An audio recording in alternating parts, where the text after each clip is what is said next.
amin sei pongte esa ki pan le kia ki pan holoi chu chan sahin la ki ruwa ama hin esa ki pan pa chun chilaya se chu me la ya chilai hot ta se gamsung pumpi India gamsung pumpin ke bo se pathinai ho dir ka dei ji a na gam vai po pau ka man cha ho niau cha cha Christian ho bo hi lo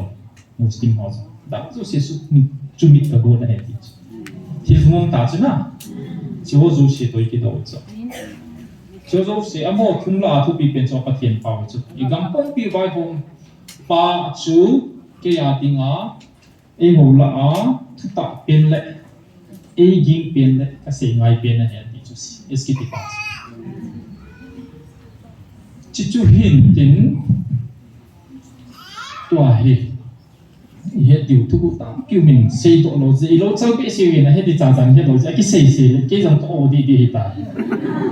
a ji ka tu sei ka la sa zo e tim pe pe mi mi zo ni ja hi ka le ka se ti ma zo se zong ki su ki le bai la ha ki thung nei ding a hi ja hi ki chi the ma ma ma hi a ji chu tiu tam pi hi lam kai ho lam kai ho he ti bo se zo ma hi tam pi ki sei lo he eventually telling ke he lo zong tam pi he na la hi tu ai on he lo hi 100 la 50% bo hi chilaya thu pum halau thu pum chuna se na chi piam se ya ne agit January song ni le thuma galum dia ki he tau chula promote sing ki si pa a se chai touch ka ki he tau ve ti kona se ti hin ten a se karan thapar na to June tarik gup nia all India pim sa interview ki bo na se lo chula kon January 23 nia galum di ka he tau ve ti kona se piam ti de chang chu se ti pom na ki he chula apa tin tin na se ti nice na mi patino wa hi le thil hung ti jang ki ma he ji ta chu mi lim ho ti jin yo pathin hin ki ho wa I mala ki sa bet lo wa bai pula ki se bo se ba mi hi gala bai pula ki sun mong lo pia a ki sun lo le I ti ki chai diam zo chu he lo ki mong chu na a chi chu bai pula a poi ti ti wa pasok ka he ki tia chilaya nu chin pulam toi ki na a jing lo ka za cha tho cái xe nó mồ thì tại sao như vậy કોઈ kira đi đâu hiện ngay thì nó chỉ là một popular độ riêng này na khi cái anh sung gần nó đã ít sa để khát hiện tin hàng phong anh mà sung cái nào bị đâu đi nó mới cái gì mà này bồi na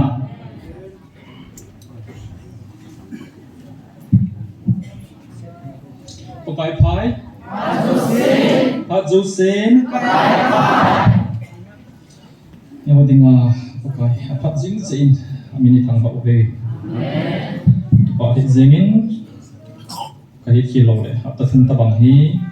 chilaya hong kai man ta lo ka hin kong kai nong he jingin a hin la ka si bangin pathen ni bo wi ka freezing ji a chu pathen ni ki uk le khabu chin khwai ka boi pi jing ji a ka hong man lo a hi no ni na tao pi jing thu hi ka za in na tao no jong ka feeling pathen ni le khabu hi zo tabang nei koi pe tawin topic ni bo ei koi pe ta ni ji hi ke se I po ni po no vai su pom wa I pan pom hi ti hi I he che ding na velin ka hin sein patin in kidang ta a chi de po hi ai man cha ding a hi tu ni ko a pati hung bin na de ma e hon zong a thu hi khat ve chi ba ki pom do a ki se hi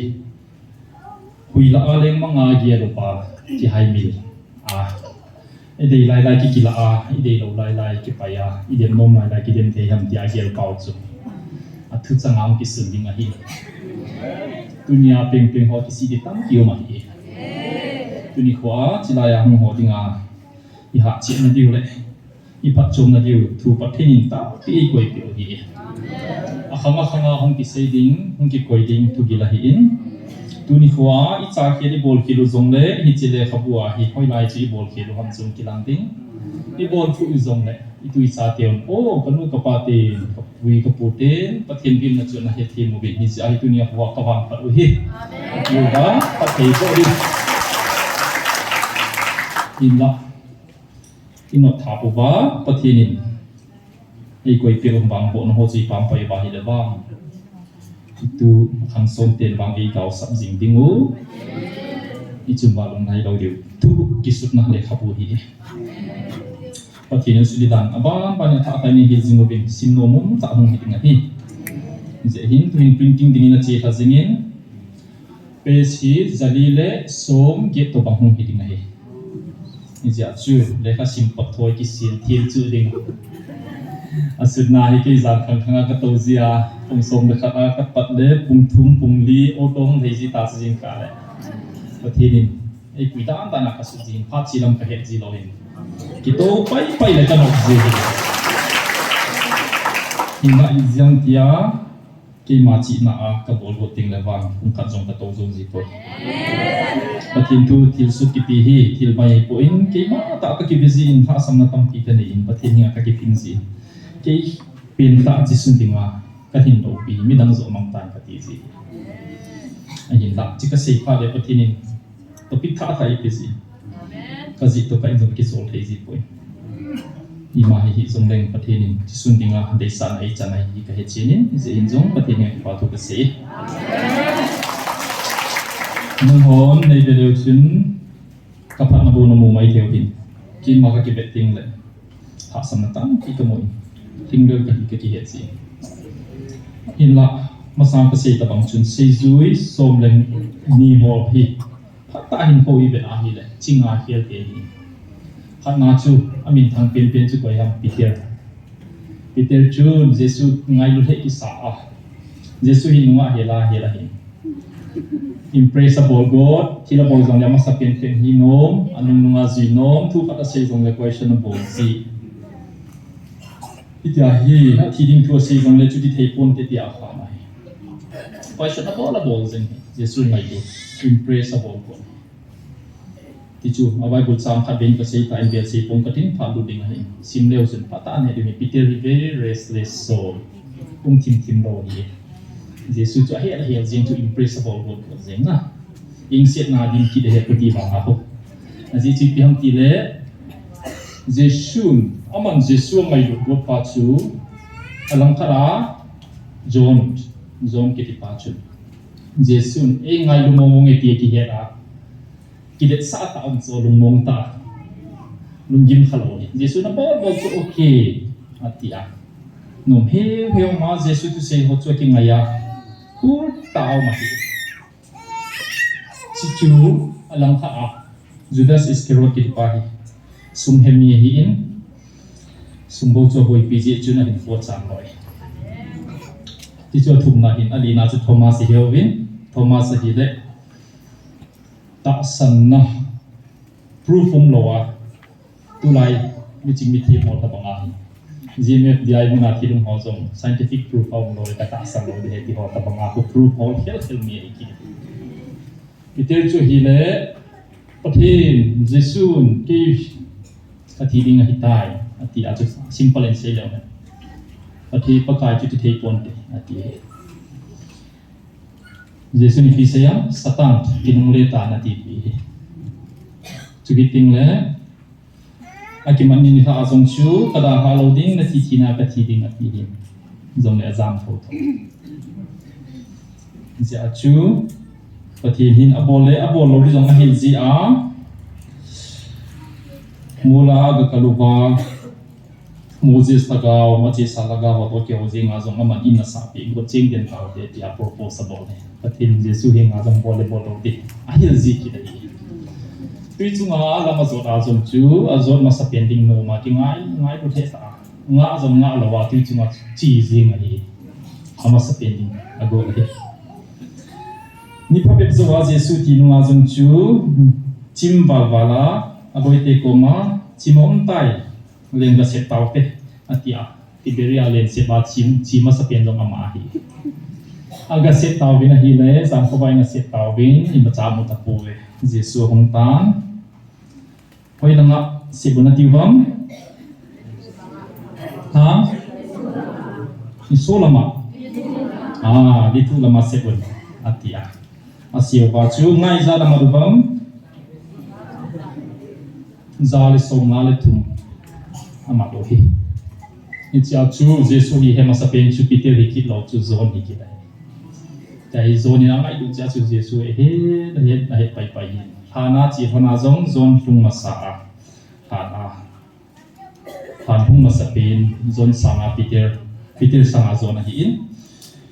cross azum chun zone chu Giêsu hinga ati chanin omen Peter ki mong tapoin Giêsu zone koma chun nanu he ati Mary koma na chapa he zone koma nanu ina ki puin ati chinya pat chun Mary chun zone te ina cheng tai ati cái xây dựng chỉ ham tiệt hi lẽ tu ni ko in chỉ là mình phải thiên nhiên nào hi phải thiên nào con ngô hi làm giả lạ giả trốn cho mình nào in lạ phải thiên nhiên ấy ngay được mong hết trên hòn vàng đúng không sai nó bị hiện nó mi sao vin quay sang đi đồng phố vin phải thiên đây cho nó bị cái bạc hiểu đấy tu ni ko giống cái hi phải thiên lâu na hồ dấu sử dụng phải thiên ấy ngay được cái hiện gì tu ni ko nang và tình cái in pati ni nga tin na gia đình hi leng ka tin lo ki ke dai pati ni nga nu ya in kuman ni no mi je chun tu ni ko en je zone ta banga je suni nga he chin ding ni ki ti mo ve lungim ding hi po ve pati ni nga mo ba tu ni ko hi ho i ngom piu he chu ting le tu ni ko in bung se ta in nu te zo se ka ben hong din diu ka dei nu te za na pa wam ka het no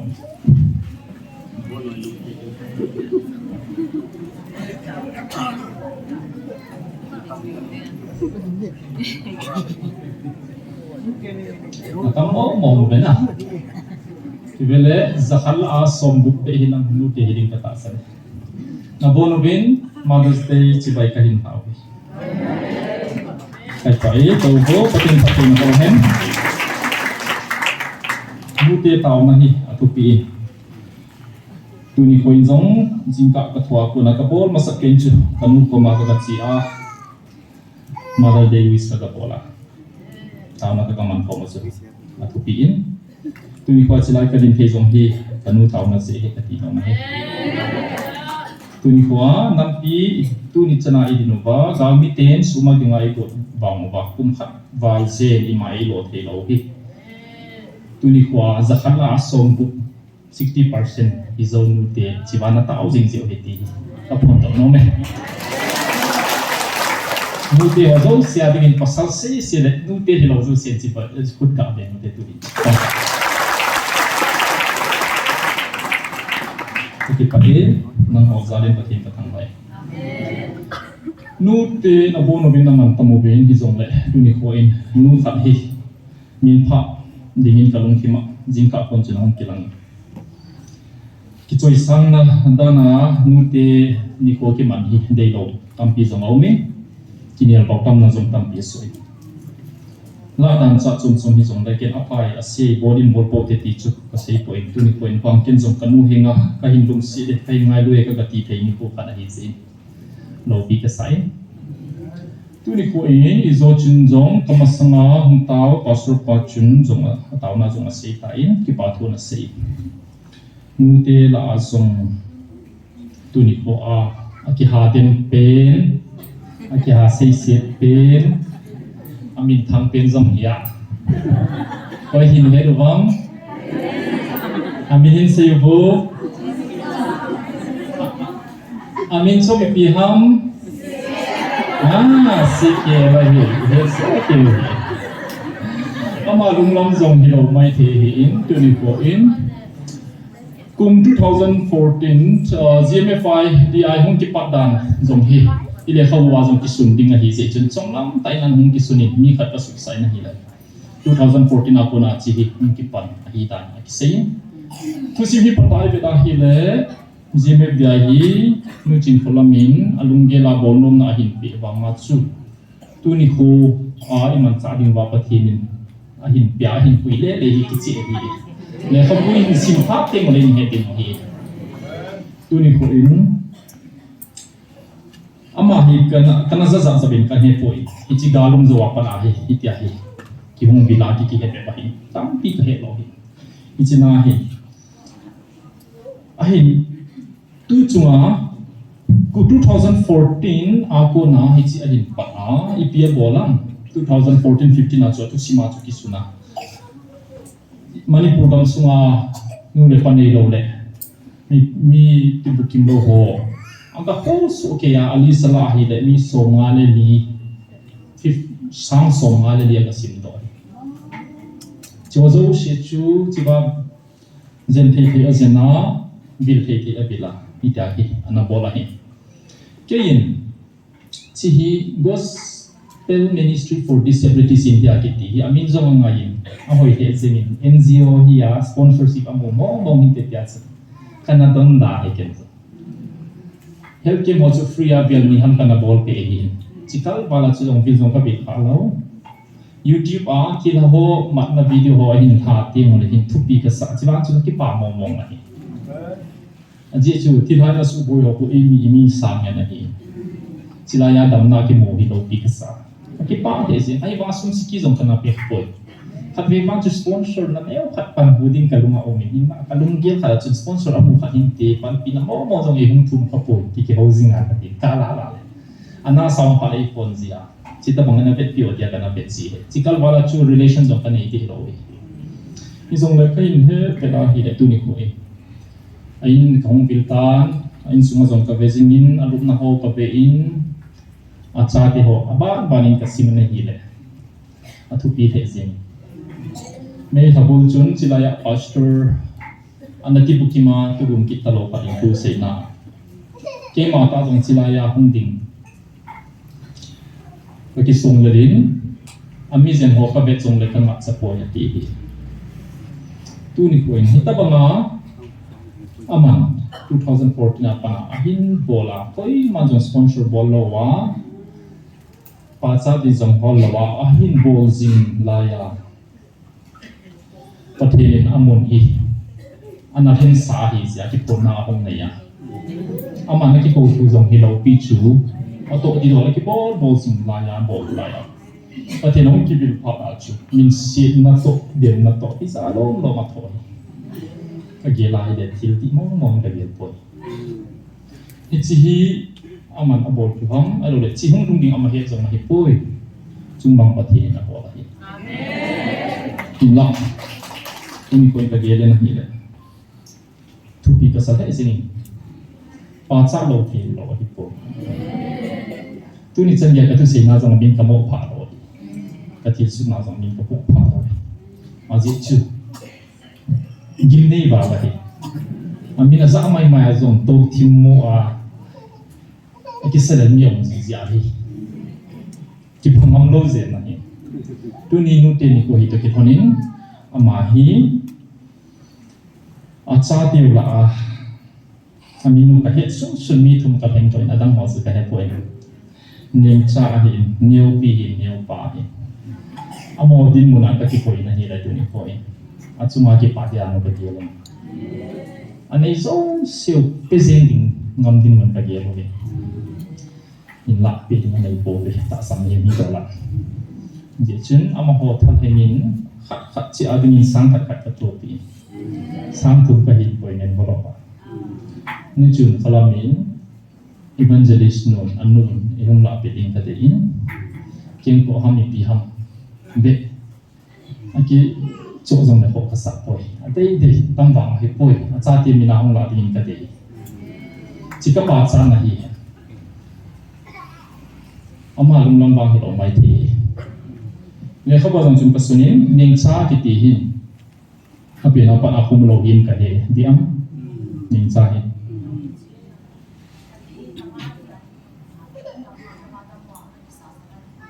acha ale mi koi ma he man lo ti nai chu anu mel jong he man lo ti nai chu mi he me mo lo hali thang a ya chu kum ta lo hi ama chin pi se yang bangam na hunting le ipina bo ma sak pe no ma ma ti chu answer ne lo pi se yang henu na me ka mu ma sak no pe ne ti chu tu pi lo ham na mi sana cha ti ngai lu min no hi sia hi min cha le new pi le new pamina git ne sa ma da da yu sa ni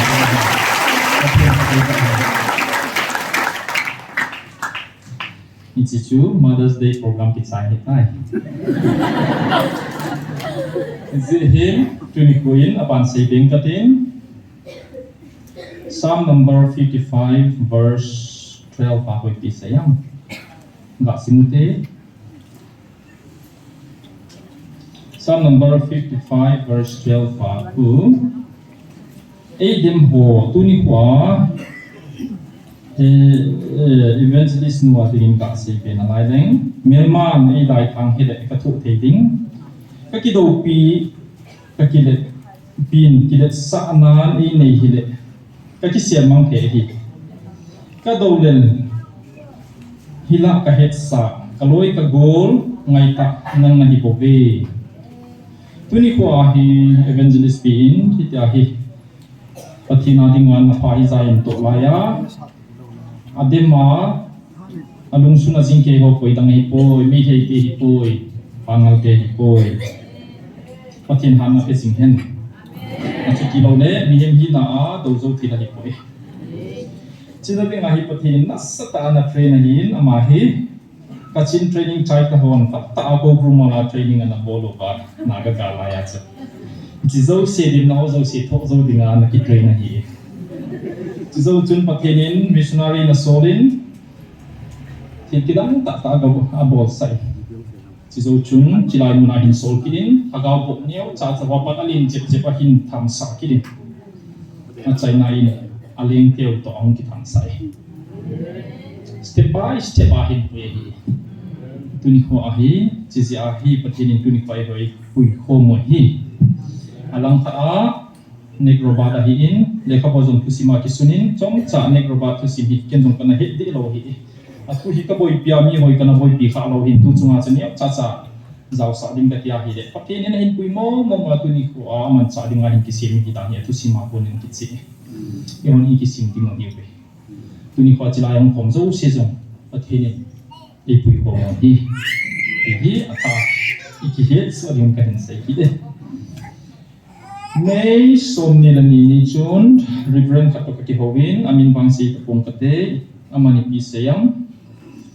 hongin silay mo na gachi hitin negong purpiin hil hiakidang bale patina ko ham hiloham kati ahile patina ko na hilawa hile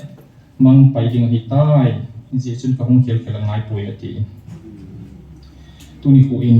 silay mo na min tu hilawa patin tu zo kanung te te ding ahi ti ngai di din moni dum tau be azi chu i holam kai hong uni ko in silai mona pathina ko na hi lo de thip tai te in ti pi chu a thip boy atenin ibung del jing ben xx bunga na ga sim ti tiu be sibai pi ki sayang pathina hungpun bunga chang som thum le ko chu pathina hungpun ani wang le na su mang zo lo diu ahin azole pathin ki do pi na hi lo diu ahi ati koi se ham chi hi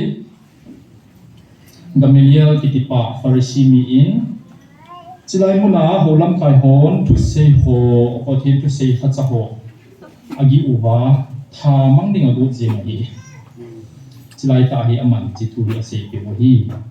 Peter result sa ini sa te ho chini pi se yong bung nga x bung nga sang som ni le ko na chu miem ho thu hi lo ba pathin tu zo a kanun te di wa hi ati wa hi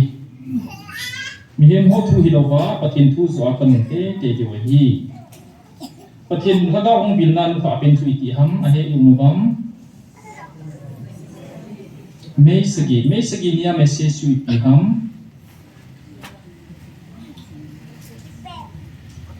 May sagi masanga itinya hung bidwam ahe yung bam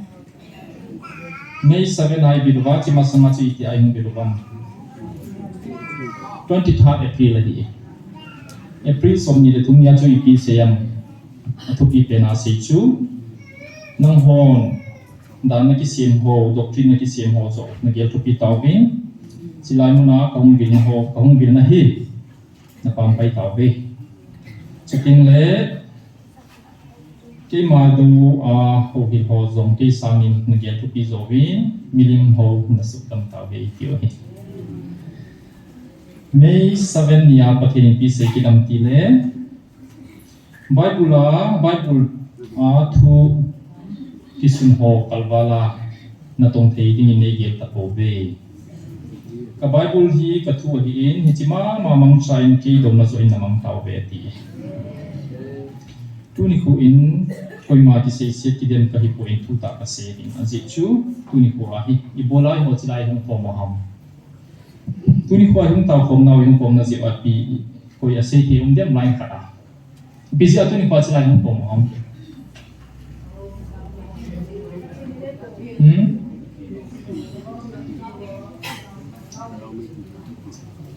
Pathin thu pi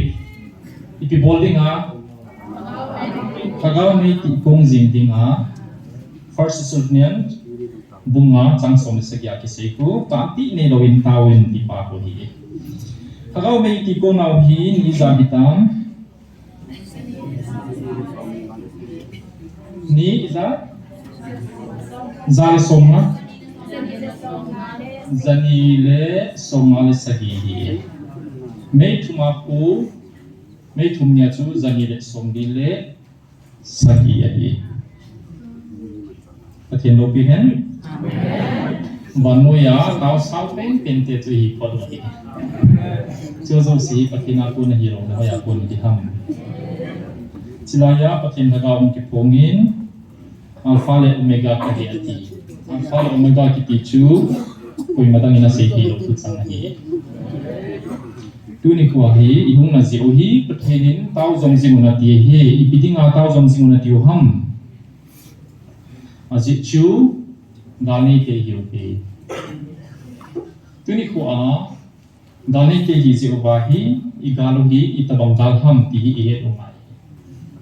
i he thim te mu de salo di dan he ti mo hi chile khabu ka sutna zong sunju ti pai gal zo nge ti le igami te ko hi he ding i ma zong ki he ding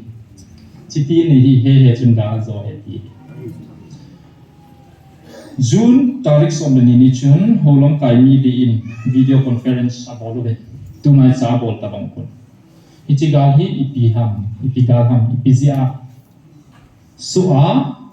ipi ti panila di ham ti question thum ki dong ni be pastor li to wa pastor ka din to anchor here aminu ka sei lo ni Patai ngai bai le million answer li a chom chi apel azi chu amol ngela answer bol je hi tuni ko chilaya hong hon ipigal hi he do china ichigal hi ta sagala hi poi agaw gala hi ipizene miti le igalo hi tu kale ka suna jong sun ka sunin igalo hi amasa gampung pi vai papa amin ka selo ding he le anoi do pan igamu va sanadang ka ho platinum kiti ho thupat ting le igam online se se abet le lupa palm oil plantation ho na tinga igamu ya le hi phai chu tuni ko a kani bola ki tuham gam ko bet put le kani ki lo di cho igamu har hoi sia ki tu kha gam hoi ta ai chen ni avet le lupa e ho bang e vet nom lo gam hong lai bo de yo pa chi chu nam hua India sumtun na tinga e la ti go ni alang khana chilaya paisunga e ho gam sung vai hong pan le anam mi hon train hong ro di hi ta sia chu train hong ro ting le pi ti di palanga ko na mi ta pi put do jang hong ding put do mai lo di mi house sa businessman pang pi hong ding sum tang pi ya ai paisunga i no kon ki chong chai de cho ale atu cha te kum za kha nong ding a gelo ba ipi hong so di hong ti gelo lungkim tau chu thil thei mo mong hin alang kha a me hi pangal ki ti ho loi pu mi kharin cha som chenga nei na ai de mu pa khari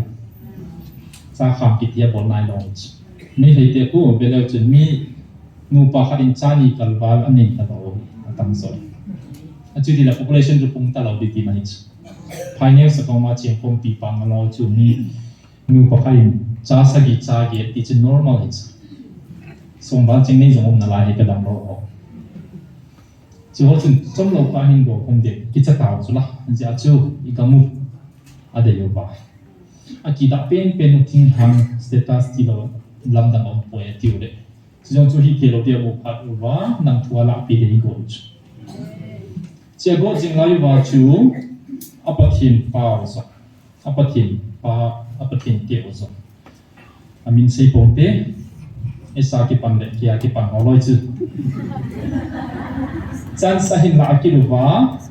ama hin esa ki pan pa chun chilaya se chu me la ya chilai mo ta se gam sung pum pi India gam sung pum pin ke bo si pathinai ho dio ka dei je a na gam vai po pau ka man cha ho niau cha cha Christian ho bo hi lo Muslim ho da zo se su ni chu mit ka go na he ti thi fung ta chu na chiu zo se toi ki do cha chiu zo se amo thum la thu pi pen cho pathin pau chu I gam pum pi vai hom pa chu ke ya tinga e ho la a thu ta pen le e ging pen le ka se ngai pen na he ti chu eski ti pa chi chu hin tin tua hi he tiu tu ta kyu min sei to lo ji lo chau ke se na he ti cha chan he lo ji ki sei se ke jang to di di ta a ji ka tu sei ka la sa zo e tim bet miu mi zo ni ja hi ka le ka se ti ma zo se zong ji ki su ki le bai la ha ki thung ngai ding hi ja hi ki chi the ma ma ma hi a ji chu thiu tam pi hi lam kai ho lam kai ho he ti bo si zo ma hi tam pi ki sei lo he eventually te ni ke he lo zong tam pi he na la hi tu ai on he do hi 100 la 50% bo hi ja hi chi ga hi to ma hi lo chu ja me ha ka se ta chu la ga lo hi so ding a hi MBBS student of pen boy pia chu zeddings le ring sa ho loi hi ring sa ho na mi noi pe nom lo chu dam dang a me ki so na di ngai to di wen ali su nei pe di me tarik song de gen ya ka se ta so je chu ga hi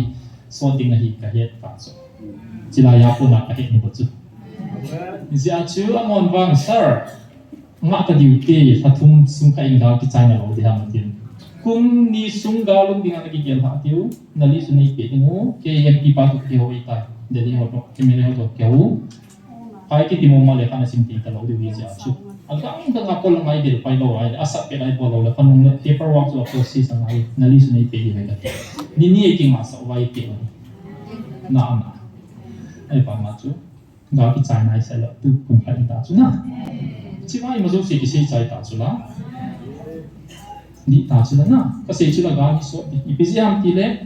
I Myanmar teo hi chi factor thum ho loi chu gam zu pum pi vai po pa le chilaya po pa le mi ho le apa khen teo thil thu min da sa factor thum cho loi chu ni ka chai de ko e chai he ma ma hi chilaya thu pum halau thu pum chu na sei na chi piam si ya de agi January song ni le thuma ga lum de ki he tau chu la promote sing ki si pa a sei chai ta ka ki he tau ve ti ko na sei te hin ten a sei karan thapar na to zun tarik group nia all India pim masang interview ki bona sei lo chula kon January 23 nia galum dikha he ta ve ti kon na sei pian ti de chang sei ti ko na ki he chula apa te te na sei ti nai na mi pa ti no wa hi le thil hung ti jang ki ma he ji ta chu mi lim ho ti sin yo pa thin hin ki ho wa I mala ki sa bet lo wa bai ku la ki se bo se ba me he ga la bai ku la ki sun mong lo pia a ki sun lo le I ti ki chai diam zo tu he lo ki mong su la a chi chu bai ku la a poi ti ti wa pa so ka he ki ti a chi la ya no chin ko lam to ki na a jing no ka sa sa tho zo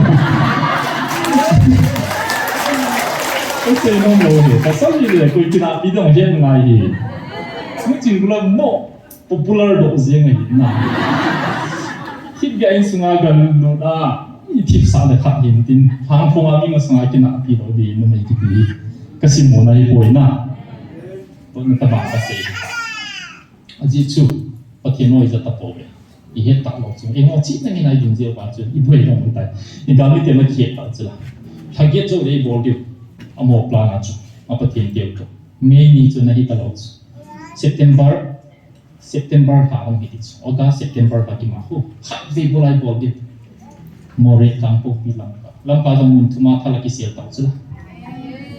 medical clinic yang mana itu je lah. Chỉ số giảm phát thoại hoặc gì mà lộc được pum mà tiêu nimi cái surrender tiêu chỉ tiêu là sang ngày thà phải xuống asi sẽ quay mặt chuông tiêu chỉ là cái này tiêu mỗi lần mà thiên hậu tiếng ai kia là chỉ tiêu thà đi một lấy một tiêu và sang ngày năm tiêu na ipi lo tiêu cái là mấy trang phùng cả cái luôn là sai kinh lại tiêu xuống aku nak mungkin tiêu pun aku nak mungkin lấy bằng năng apa chỉ số tu ni kuah ipi sih ham IPC ham ni tu bang, IPC plan ni IPC koi je ham, IPC tu ni sana je no ham, factor khat je, tu factor liu ni tu ciga lahi, factor khat tu ip khat tu no patin je. Tapi no pi hai. Tu ni ko a kampung pitin zong, lam ko hozi agali ne wi ti ta hi bin more hon zong lam pa se he ti hi bin. Dal su te ni. Some way or the other. Amo aki god na banguba pihing man roga laung sia mo from yesu kage sung a kigong sai ding oloi chu pathuma ga rom na iti gon man diu chung na dinga chilaya imazo si patina sosa bola sosa tila patin tiu patin kan chom ta na advice pe thi ta lo chu advice pe ta lo amo mi him bi na chi naung ke bai bong pa lo chu boleh boleh tu kita masih hitaj. Apa tentiu kan cuma mungkin. Cikal bala jom cui pitiam Mei tarik somni lagi ni acu Delhi Parliament House tha building tha ini apa? Cilai munacu. Thani nau senggol kiti Asoka Dynasty Hanglaya pada saat orang lengahu. Power kipi itu na kihet na ane British hon game by hok kumu ada hadi kono ba Indian government kona boma na piksono tingol pa single kiti tichun thani na piksono tina pa ko hi ti single ku atingol mai hilowi thani na zawa ni chichu esa ki pan pa patien pa mu thelo pa ko choya mu thi pa ko symbol la ko mu thelo pa ko choya chichu atha wa man Hiticu hola mi khadawin alim amuna raya tak cera cimusa na ko rupai sei wa ko rupai mai de tin lining thaw tiuhin among zomu mai ba ba se na mu di ka tasan ni tin mo hi ya cilaya mi man pan ne roba di na mu tas ko rupa jo de ale na sama sao apis mola ki choyeti to apan zo ka cimusa ding he dia cimusa mol achoi pa jong chok ma me somni le genia atun do nia parliament house atun no wa chu me tarik somni le sagi shuma de musa tv ve a hi de kin no jin chi zania ta mu che le ti na ka te no tin Zania ka mutu hi tia kin ro pha evangelist non kin kol kila TV tu veo dile ka pet light a news ka ve ti skin light wa ka pet show inaugural program chu na aji chu symbol ki ti chu apa tin pio hi sia ai mo to ki zong no chong na khat inai je wa ka bet no hi aji mia ka gau chu ma chi ba tun ku a hi ma he ata pa chi ba len pai pi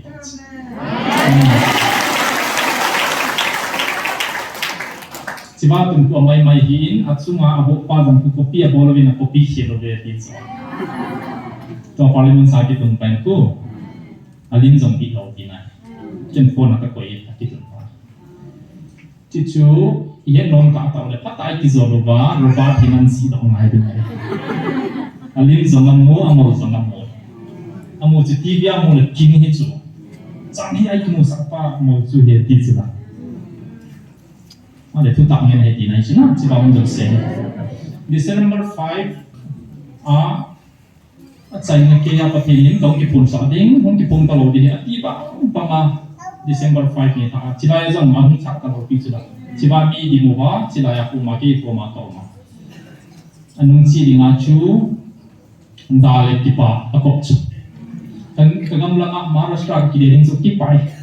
Ay mga katanin na kamo ka choy lo ding chu ka thasi ati chu aku do ke waji phát đăng cho Giêsu mình cái cái đó ya tuân chỉ ni qua chu van tin mà mai nằm qua cái đó cái cha gì nó có tu cái sẽ ta bằng mang cái liền còn cái khám công ta lâu đi thì đang lâu gì cái tiền in giống không cái phong ta lâu đi thì cái phong ta lâu gì chỉ ni qua cái sayang le kha wa jong ki sunding ni cái mel chi ta cái cross it ni chu cái ni bang tong ta lâu đi cái le hon ti cái ni kia hele cô bu lại pa cô hồ cô esa cái pan pa to cô bu parts cái ni tong ta lâu đi ai bang ma cái ni sama ha zo pa chu phaya den na lai ding ato ding ki zo nai pol ati chilaya se chi ti han ti le nagam vai pum ki me june a se ta si athan nei na ông ta poi masanga chu mun khara chi di zong le chi ding gol he ki zu ji a kal son do zi hin tu na zu zong le ken pati ka bo ti ta poi pi so amen athan nei na hong ki su chi se di he ti so chi chu ken ka ki ne chi ke hi so tu ki se ai le ai no ma ki na tu se di de wa ki se no ji lo so na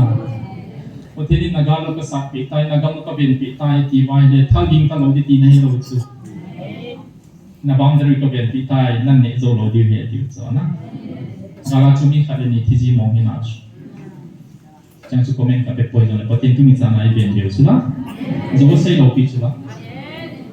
tu ni kwa nagam pung pi bai ko pa zong pasang chi se di he ti le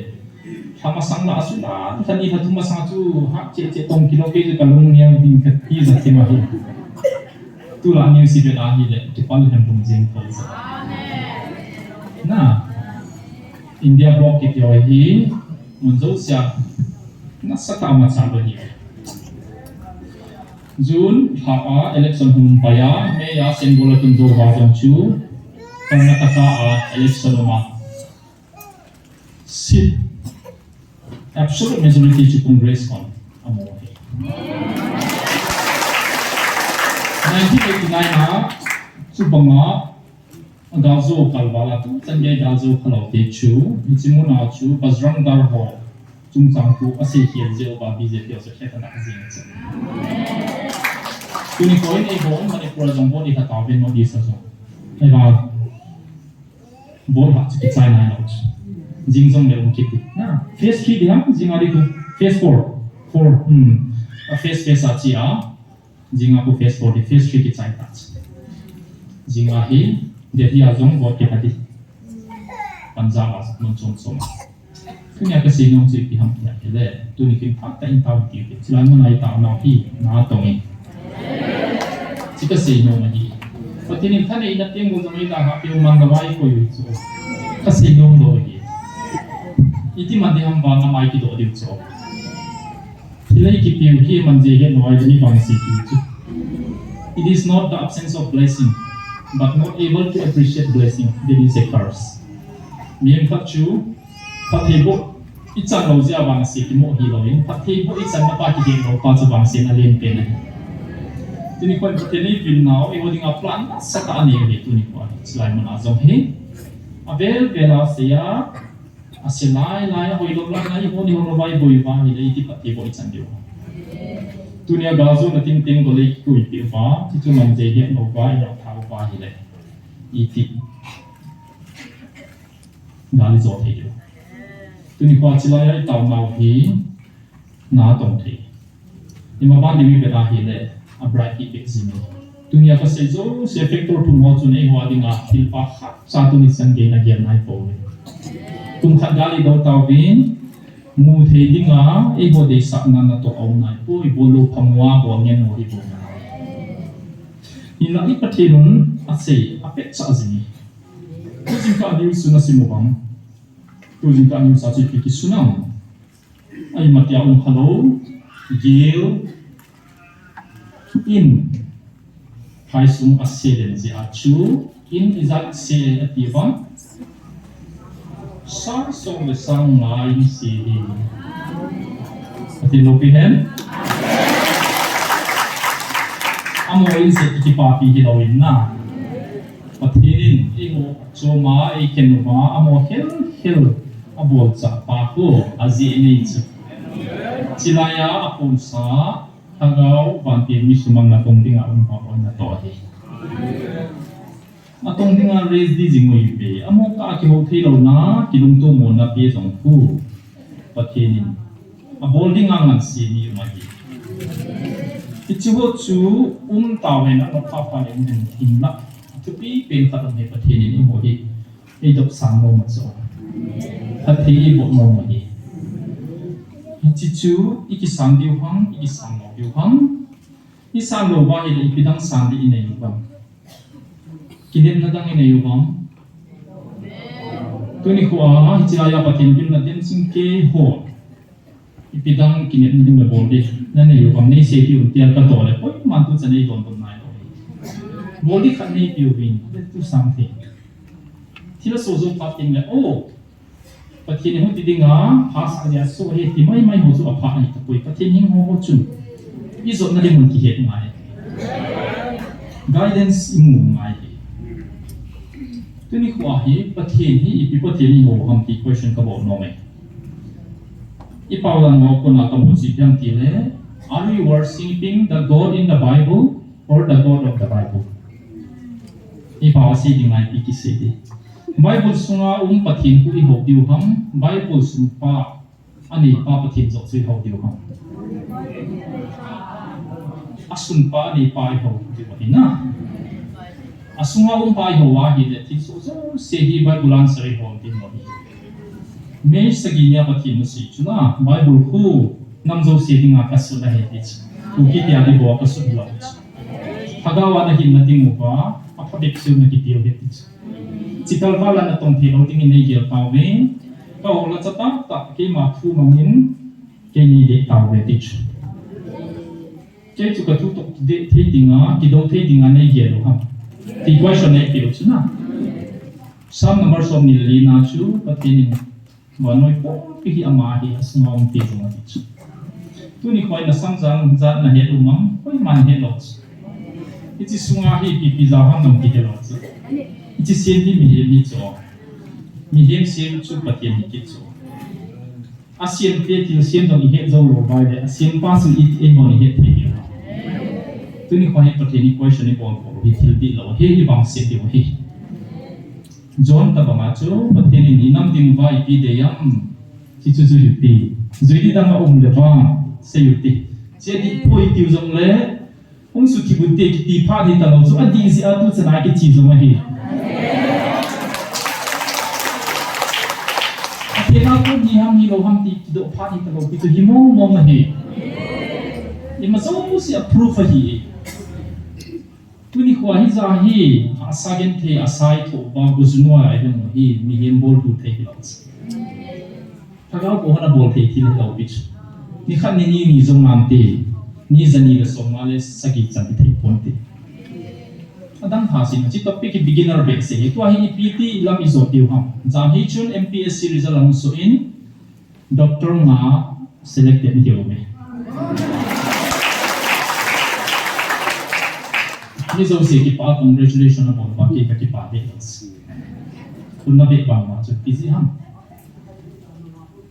ting ham ni som ni le nga selected a chu mi nga bo mi yem so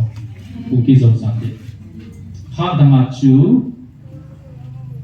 mi ting ham ni zakat akila le som ma chu mi ji som akila le mi nga abang le ku ta chu 50-50 or 40-60 ta ki chi ni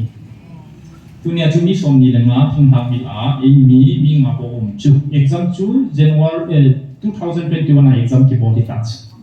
result chu January February ki ponga interview ko ba results to ang ki ponga tu ma sang chung kaloi pa high school la ke classmate pa youth officer ading in result ang outing MLA pudet pa to tong pom hi Emi la ma bo si min zang su la thing ham ni mi so me na la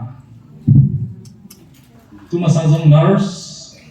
adinga service exam ki bola emi se tu da wa te exam ko ki nai chi che lecturer post adinga zong chu na ga hon po loibin atiu pa government ano no ki isang dilay lain kila pipizing na lai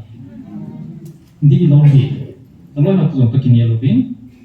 amon pai sama he adu da atube adi poi tilfa akipole koi ma lor hinda le ven mel sidi hian ngaro sinong ki lodin sa ka pina lai ni so achai na hi loding abang bang ngong na lai ding chichu ipi bol tiu kuni ki to pidiu ta le na sentara ko na la iya tak sila alungru nau igam dei sia diwa platinum magnesium ihan petroleum songi izam metric ton ham sei gim nei do natural resources we bet lalu fakten agam ke bet na dimuwa igam mo bet lalu apa tiun Christianity sumang na dinga ihaw subsien dinga e bet jo ko na chi pikin diwa Dr. Selen to isolat ang to komponen tu masang untuk apa kira komponen plan A piham plan B piham to acu yang ni bodi bodi botai memorandum isami tahu deh UTV register tahu tu naik sign amit sign press conference asin separate administration tu thei loading na he that is tipe loading hiude apon do ta chula alam kara keno spokesperson in amahon so separate administration tilo upayong tapoy pinong city loading buffer zone tahin apa chu ingaw ba ni ka meeting le lungahin gel te ba ipi yu chu chulo option on for state hi lo yu ti hi lo di heti ape di pan ki pe lo di heti ki na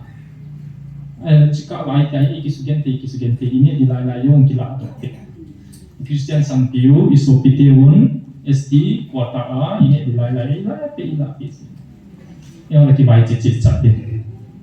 izin dia separate administration imulo ba ichen kom kilo ba ile isu pipau aku again aloltan ponga tora kayu ba chu aku manu pinu chu minai mat sa ti chu sok sa ti ina lo ha minai ka ti slave minai na Japang kumngain apa may thangat soya kukiti thara ka chiti atia may jang ki me pila malam aki thatchu ki kap lik chuna tamama samachu satang ren sa gulhani ki hohana live YouTube Facebook live aki hohana satang ren sa tu masansun he tau chuna kukiti asisen ka thati kuba kala ni ati lai lai chu kap li amu chuna kasi nong chu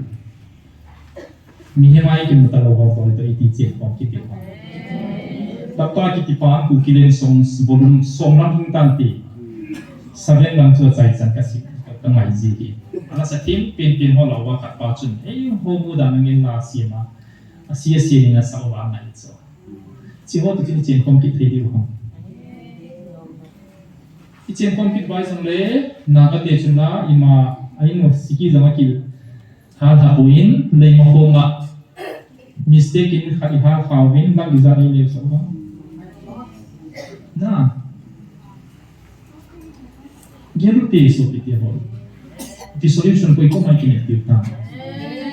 ya su ka le ka su na ka sin we are in between the devil and the deep blue sea zo na di nei lo su inong langing ngale thila puding mai langing ngale tui khang le ni maya zot na te de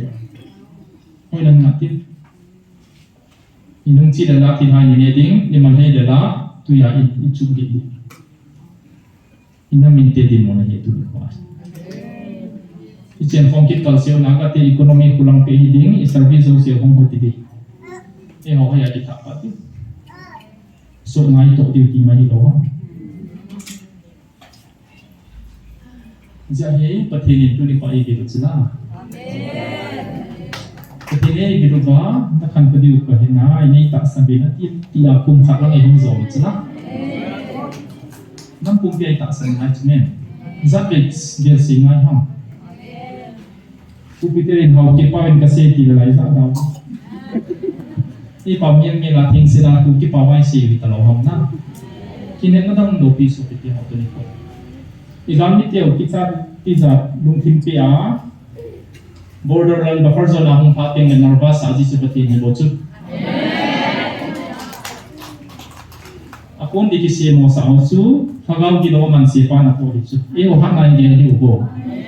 Galsa ko te tinga ni po ipatenin. Sila ay hagaw sun choi te choi win sa do ni tiu de. Ziamen dia ya gatawa ga from la jo se da ka di tia yang pau zong yung dicu. Ibol di dole bol tiu. Ay banga patin po na iza aktivitas ng umahi. Iho sama iho tabang bang din mo na su izip ga masuk sang Israel ke hitsula. Exodus sa.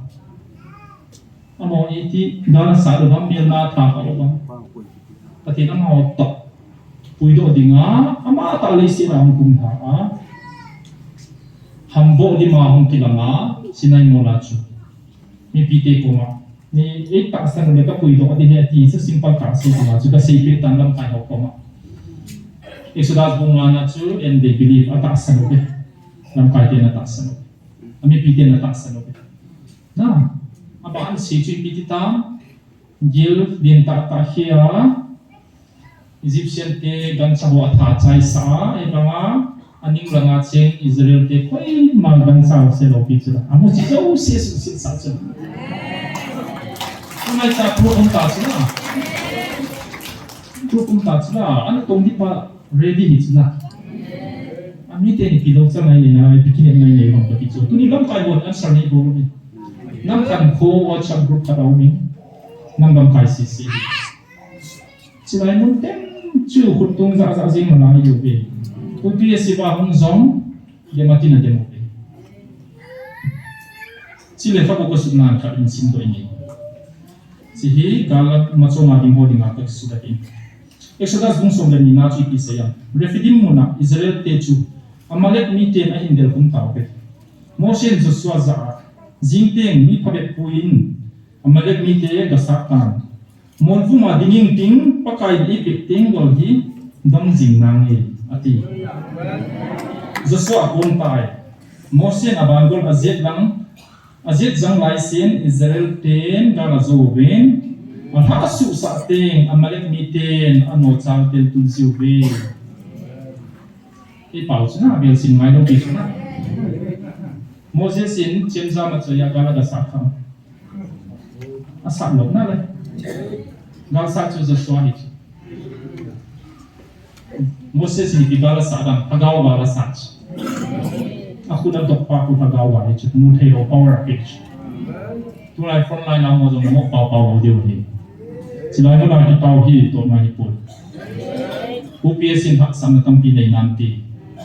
Patina ma mo sil ko mai kitulur the nang kai nei hi. Sumina cho zo lo ti la ni. Kaya ma to ina som kibil fa poi ina hong kalai leng tin phat ka nei poi. Ke silai ma ni mai pa ding ma hong kai poi. Selain itu, evangelism kiho sini samai te kiho nice style. Koi macam tu dong kita topi kalau. Kato ding kihe kiboli. Pateli ni ngan sinachu le kabusun ding ai kan sit. Waktu tu seizo seri kon hohi. Pateli dalam ti mak be be ka hai ni lau ni. Ani ko apa? Kami cik pateli cik tina itu. Ini nasi ko si record so ke ni tamo si ka chang lo. Kazak som kasi zoni poin ke man kazak tak kasi. Zia itu ni poin upaya dengan itu be. Pateli hu nong ben, dong sang nong be. Israel cate isi bapun aku itu bas pakai aku itu rungal le hon upaya dengan itu be. It's anything acu tasan na bo se. That's simple faith. Cicu dem na ding hui. Tu ni koin unified community ben tu pe si hong do ding. Nam sepai wahin koi kom ding ru karam ding thala kop ding me chang so seta ning jing sungan koi ding pating le daw ni sa ting le daw zo ding ai ki kem chu. You are wrong. Prabhakaran kiti pa chu LTP lam kai chu. Teng zong anei fighter zong anei Jaffna Peninsula kiti Sri Lanka kama. Tulai kan kama nei ta lo di. Kio school college ka gajo tu singki se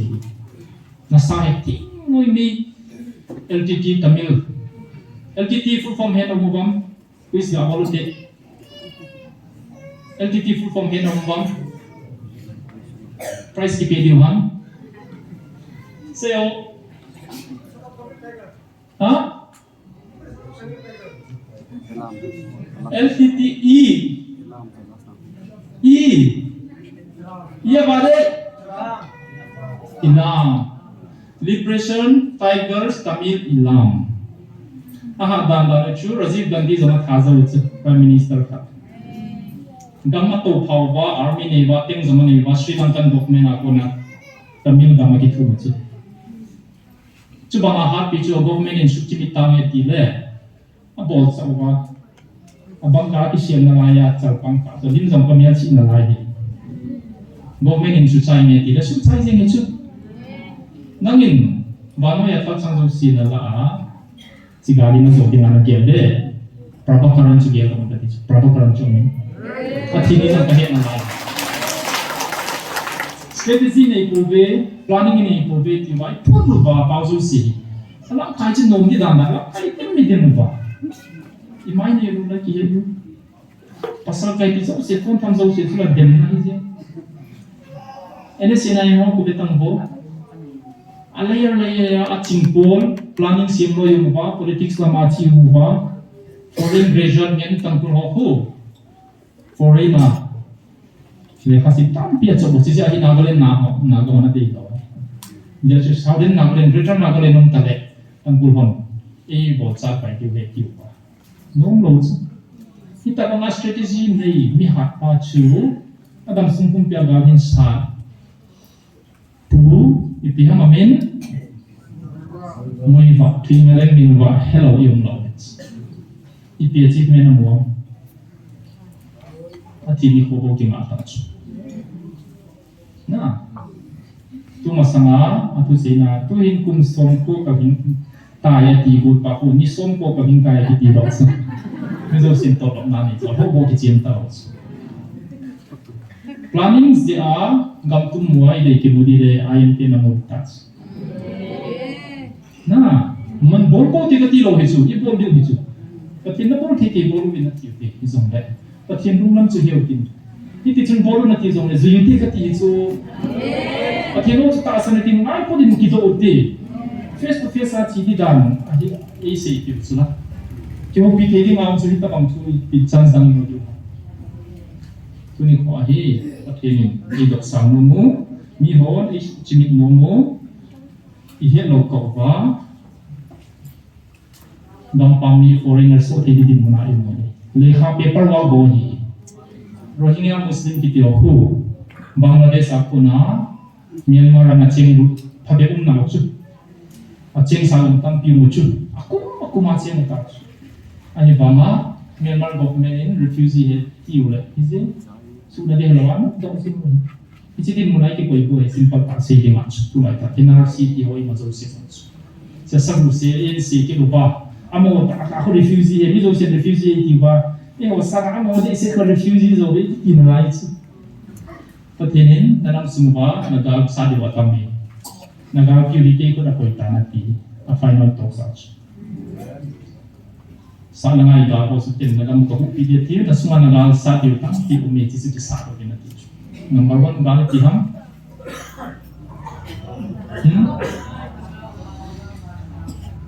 हमने थे हिंदी इनाम सुनवा तो नहीं पास लाइन मौजूद है नहीं मो जरूर चेतन की उम्मीद थी ये लाइफस्टाइल भी टच इन रुन पार्टिंग में मासी पुण्य को वर्कों ने मो ले चुन statutory warning की so over 70% of the cover should be a warning sign tobacco causes cancer है नहीं cancer so से जुइन दमतेना Suse alcohol is injurious to health na tobacco causes painful death thina mai lo nakta thole ta thina so sai tobacco atia hi de ni thi sa ti chu poison chu la poison ne chu amale ma ki thati na ki so amale ma ki thatu suicide ni ki chu it's a lifestyle ani ta chu ho bu ni ki khente de se de ba apalo he banga pasaran se ngam ta na Hubung kata Afrika, acun siapa kapoi le hubung kata ina welcome abol sula. hubung anak kian telu hi patin ka thupi hi pui ichi kan hidon na pin na he ti chu ke man ke na ye khabu wa chu ki son chu nanam sungwa ka hidon na pin chu abung bunga na kian pao hi ke khat ka hi bang pin na ho kan yuin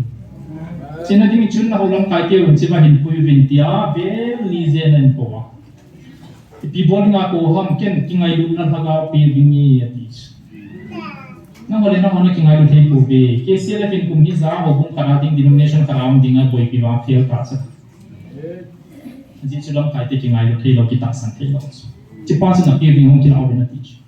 nam long kai ho jong ho bin chi ba chi na pi bingi ye ti chu na po bingi ti lo pi chu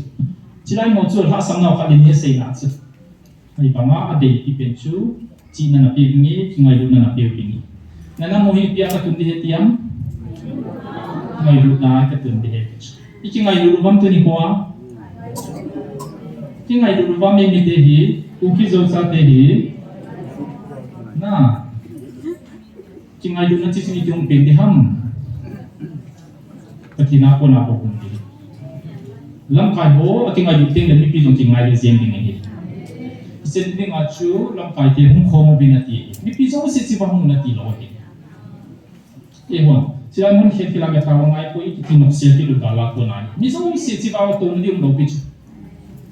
dam kai te hum mo he na ti tu lang lang a hi lam kai te ko ta lo pi chu nang le te ko ta chu ma sang thu ka se hi ana don si ta lo chu la a ti chu ni za pe nei zo mong mong di wong tu ni khoi apatai among ni zong le nang mon nang le ka bung hai tia na tam nau hi tao zong jimun chi na gal man cha lo wa ha pe ni ki wa e ho hung pa hi ang si da ka tin na chung wa ka bung hai ti chu ati ka hoi nong ne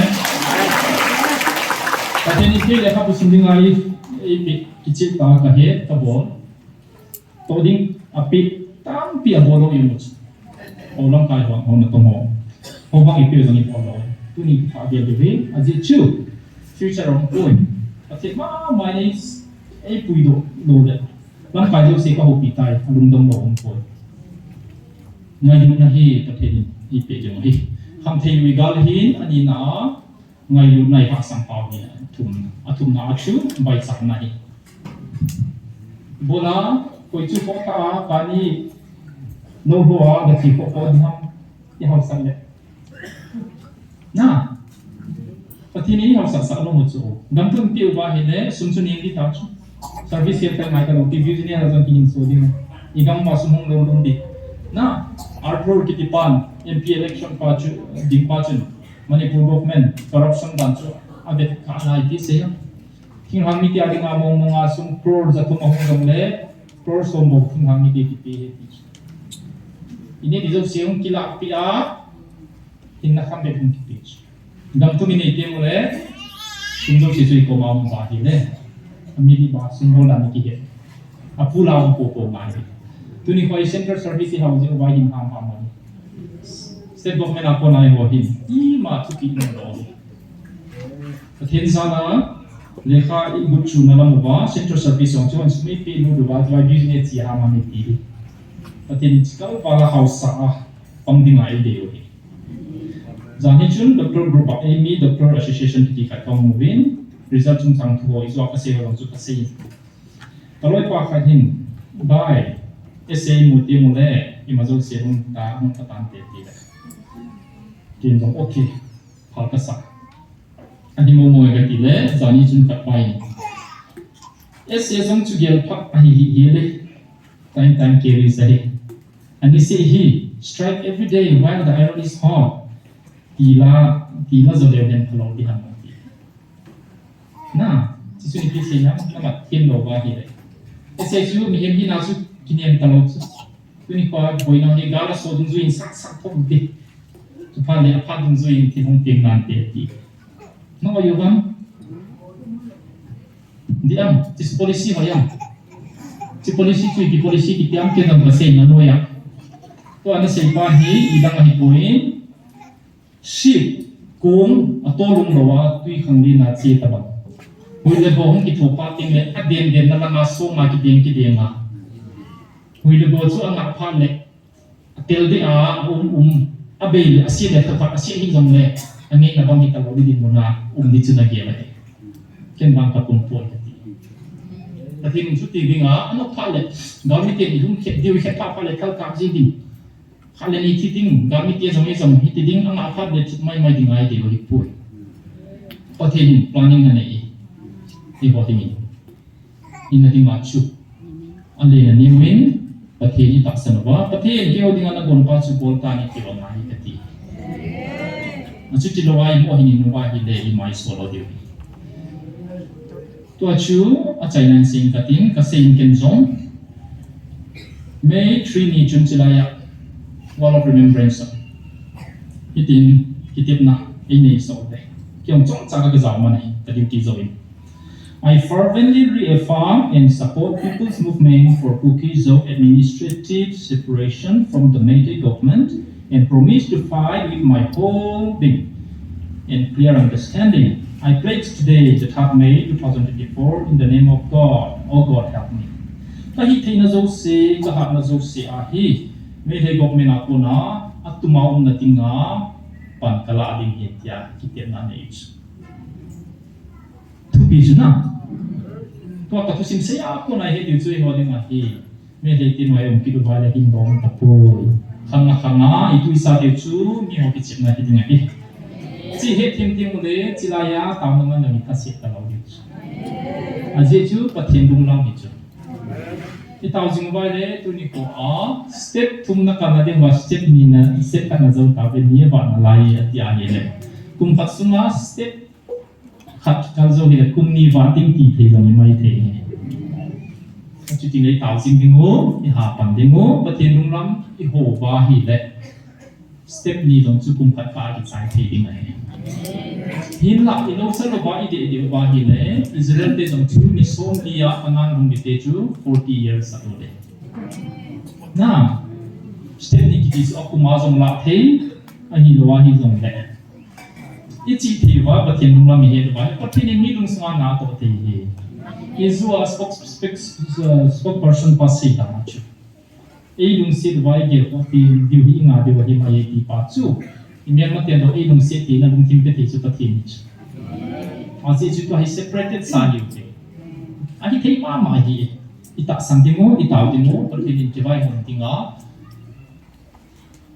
Na tu mấy cái ông ấy hiện tại tu ni khôi ni pe ta hi le hiện thấy được điều chứ, cái nào thằng này chứ chỉ ngay được điều chứ, chỉ ngay được bồn tiếng na tiếng mà chỉ bị tiếng đúng phát tiếng ngay, chỉ na tiếng mà chỉ tàu không ngay chứ lá, tu ni quan trọng lắm phải họ chỉ bola chỉ là nhà bát thiên ngay được năm chỉ là ông này thì tu izar sĩ chứ, idem thì hoàng ngắm ngay được ngoài idem tàu đi vào đây, không tàu không tiếng hay lắm phải sĩ rồi, sao lắm tiếng hoàng tiếng chỉ bảo tàu mong lưu chỉ na tiếng ngay được điều gì, nó tiếng ngay được là cái biểu tiếng ngay được sai. Tu ni khai kita rohi lam kai ho di bobe. Ni pi suken hi lam kai te hi bobe. May August tarik soma 100 days gal in sat uvachu. E ho na sa da nai kini pa uvachu hagawin azing nia tu ipin sayam. Isan ka him bunti me credit na hon na kila obe. Ke zala gal na din zo pawi. Amin mai na se din na dum timu bin ke ni pa sa bobe ti. Izia hi nang ho som pakawen ha din na ibe ti pa. August 13, 14, 15 ako na chu flag to hian lang nang ho ke ho kiti na chu hong ging dong le ya tu chan chi pi pa ni ta tu ni koin separate administration pe dong le cheng kong te hi po boy ngem ni su chen chu lang kai ni ni chen sa lang kai ka loi pa ka so ma ka sei iti den bola lang kai khating ma chu ni pi ho pui kho ma pan hom sa chu ha pe na hi gal sin patin in fizu sei pun hom ta bi na ho ni ka ke no bi Iti develop kaya ni udah, kirisan itu nanti tahu cuma kan nanti. Miki calon tadi ni macam kita calon tu di kasih aja. Iti suhi, iti senang kaya orang atau konting orang tahu konting, siapa yang orang di bawah. Sila yang kita ni, eventually segi mungkin hal mengai pun. Mula hari pasti sengai, mungkin hari. Sila yang tahu mana yang lokal sengai juti, orang kaya sengai lupa ting ni pi sengai juti. Ni pi sengai lupa ting ni separate administration ni orang ngapai pasal pasti ni pi di bawah. Ini penting oleh ijen khom zong long ding, boy nong long ding. Tu di muna separate administration, prime minister pani mo pingsi mo zong le gal ki pan dei di. Ready nai po pe, hom ki bo nai. Ka ki pai tu ni koi. Ka no san nei se sa min phat. Ni kiwin, ka no hai kan dung na chimin phat da ma chun. Phat ka bet bo lo hi. Tu ni Patin sebinga itu ho seisain kagirin. Zehin patin ka tongpain itam na ko ning wa ka deichu tunikuin. Election pa taw tipe. Imo taw na ina ko ne kima jang ka fi nei. Tuni zinga bo te ati ho samjani Kejriwal campaign na bolin. Na satain thu se hang santai kichalo ve la se ka ve news ka ve. Jichun tuahi gampung pi bai ko pa hin gampung pi suksi tu hi azolo ding he ngam pi la sei he government ni ding he ya ngam pi la sei he pi tu za sei nang ka he ko ken ba ti ho ta wai taw le ding he ka ti he jesu athane na chi ba ong ni ki pa ni jesu tu ni nong taw bi ti wen Christian ho sugen the le ku ki zo cha te sugen the government chu thu he Jesu minin tu hai. Ci tahu nak poin din pasal nomi. Sanin sing katin. Kekipai cilaya tu hi amesi si boy piuti amin si boy piu poti amin si boy piu le i boy den diu i maca kana loading hi amesi le min stilong ke pundan pati hung bondan ai boy den wai la amesi si bi sau ti hi cilai pati ni hung den amesi tu pi mo mong i ci he tin tin long tau jin di diu be Atin China ni piu hen kakipai kasi kan atin ngai tan